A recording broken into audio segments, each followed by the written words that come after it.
Hello everyone, welcome to my Chaitra Kannada vlogs. ಇವತ್ತು ನಾನು ನಾರಾಯಣ ನೇತ್ರಾಲಯಕ್ಕೆ ಬಂದಿದ್ದೀನಿ. ನಮ್ಮ ಪಾಪು ಪ್ರೀಮೆಚೂರ್ ಆಗಿರೋದ್ರಿಂದ 2 ವರ್ಷದವರೆಗೂ ನಾವು ಐ ಚೆಕಪ್ನ ಮಾಡಿಸ್ಲೇಬೇಕಾಗತ್ತೆ. ಇಷ್ಟಿಷ್ಟು ಮಂತ್ಗೆ ಬರಬೇಕು ಅಂತ ಹೇಳಿರ್ತಾರೆ. ಸೊ ನಮ್ದು ಇವತ್ತು ಅಪಾಯಿಂಟ್ಮೆಂಟ್ ಇತ್ತು.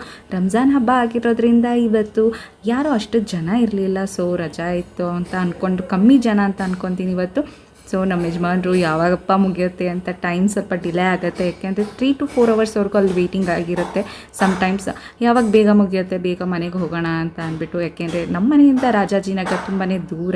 ಸೊ ಅಪಾಯಿಂಟ್ಮೆಂಟ್ ಎಲ್ಲ ತೊಗೊಂಡು ಡಾಕ್ಟರ್ ಐ ಚೆಕಪ್ ಎಲ್ಲ ಮುಗಿಸ್ಕೊಂಡು ಬಂದು ಆ ಪಾಪುದು ಕಣ್ಣೆಲ್ಲ ತುಂಬ ಚೆನ್ನಾಗಿದೆ ಅಂತಲೇ ಅಂದರು. ಹಾಗೆ ಇಸ್ಕಾನ್ಗೆ ಎಲ್ಲ ಹಾಗೆ ಹೊರಗಡೆಯಿಂದನೇ ಕೈ ಮುಕ್ಕೊಂಡು ಈಗ ಮನೆಗೆ ಹೊರಟಿದ್ದೀವಿ. ಒರಾಯನ್ ಮಾಲ್ ಅಂದರೆ ನಾವು ಫಸ್ಟ್ ವಿಸಿಟ್ ಮಾಡಿದ್ದು ಮಾಲ್ ಅಂತಲೇ ಹೇಳ್ಬೋದು. ತುಂಬ ಮೆಮೊರೀಸ್, ಬ್ಯೂಟಿಫುಲ್ ಮೆಮೊರೀಸ್ ಅಂತಲೇ ಹೇಳ್ಬೋದು. ಫಸ್ಟ್ ಟೈಮ್ ವಿಸಿಟ್ ಮಾಡಿದ್ದು ಅದನ್ನು ಹಾಗೆ ಎದುರುಗಡೆ ನೋಡಿಕೊಂಡು ಮನೆಗೆ ಹೋದ್ವಿ.